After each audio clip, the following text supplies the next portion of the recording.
শুভেন্দু অধিকারীর বিধানসভা কেন্দ্র নন্দীগ্রামে কি তৃণমূল আর বিজেপির মধ্যে সেটিং হয়ে গেছে? নন্দীগ্রামের দীনবন্ধুপুর সমবায় সমিতির ভোটে তৃণমূল বিজেপির মধ্যে কি সমঝোতা হয়ে গেছে? এই প্রশ্নটা সামনে এসেছে, তার কারণ 50টির মধ্যে 32টিতে বিনা প্রতিদ্বন্দ্বিতায় জয়ী হয়েছে শাসক দল তৃণমূল সমর্থিত প্রার্থীরা। বাকি 18টিতে বিনা প্রতিদ্বন্দ্বিতায় জয়ী হয়েছেন বিজেপি সমর্থিত প্রার্থীরা। ভোটের খরচ বাঁচানোর জন্যই সিদ্ধান্ত বলে দুই দলের তরফে দাবি করা হয়েছে। আর এরপরই সিপিএম আক্রমণ করে বলেছে সেটিং তত্ত্ব একেবারে প্রকাশ্যে চলে এলো।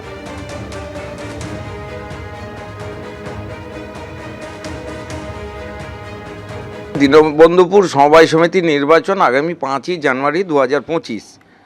আমরা মনোনয়নের ডেট ছিল 9 ডিসেম্বর এবং 10ই ডিসেম্বর 2024। মনোনয়ন প্রত্যাহারের লাস্ট দিন ছিল 12ই ডিসেম্বর। 12ই ডিসেম্বর সমিতির স্বার্থে, কারণ নির্বাচন মানে প্রায় 2 লাখ টাকার কাছাকাছি খরচ, যেটা এলাকার মানুষের নিজস্ব খরচ, সেটা বন্ধ করার জন্য এলাকার শুভবুদ্ধি সম্পন্ন মানুষদের অনুরোধে আমরা আসন রফা করেছি। সেই রফার মধ্যে 18টা বিজেপি নিয়েছে, 32টা তৃণমূল কংগ্রেসের সিট আমরা নিয়েছি। ওই এলাকার রাজনৈতিক ভৌগোলিক অবস্থানে আমরা তৃণমূল কংগ্রেস অনেকটা এগিয়ে আছি। তাই এখনও নির্বাচনের পরবর্তী ধাপ বাকি। ডেলিগেটস নির্বাচন হয়েছে, কিন্তু বোর্ড অফ ডিরেক্টরস নির্বাচন 5 তারিখে হবে। সমবায় বাঁচানোর স্বার্থে সমবায় নির্বাচন করতে গেলে আপনারা জানেন যে বিপুল পরিমাণ অর্থে নষ্ট হয়। সেই অর্থ নষ্টের পক্ষে সমবায়ীরা কখনো যেতে চায় না।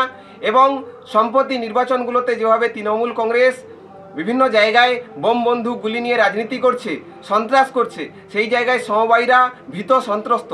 সেই জায়গায় লোকাল স্তরে পিছিয়ে এসে ভারতীয় জনতা পার্টির কোনোরকম কোনো নির্দেশ নেই, কোনো নির্দেশক্রমে ঘটেনি।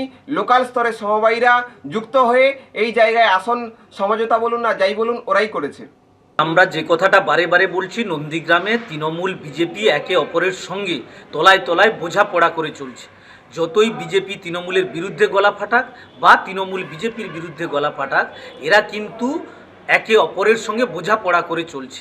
আজকে দেখুন বিগত দিনের অভিজ্ঞতা, যে নন্দীগ্রামে পঞ্চায়েত নির্বাচনের সময় মোহাম্মদপুর গ্রাম পঞ্চায়েতে তৃণমূল বিজেপি একে অপরের সঙ্গে বোঝাপড়া করে সেখানে বোর্ড গঠন করলো।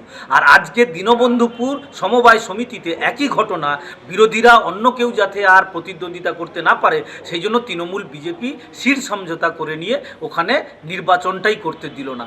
অর্থাৎ শুভেন্দু অধিকারী পূর্ব মেদিনীপুর জেলাতে একদিকে প্রকাশ্যে বিজেপি পরিচালনা করছে আর গোপনে তৃণমূল পরিচালনা করছে, তার প্রতিফলন হচ্ছে নন্দীগ্রামের এই ঘটনা।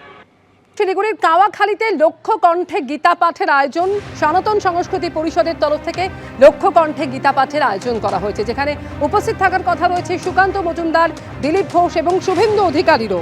কার্তিক মহারাজেরও এই অনুষ্ঠানে যোগ দেওয়ার কথা রয়েছে। থাকবেন ভারতের নানান প্রান্ত থেকে আসা প্রায় 1000 সাধু সন্ত।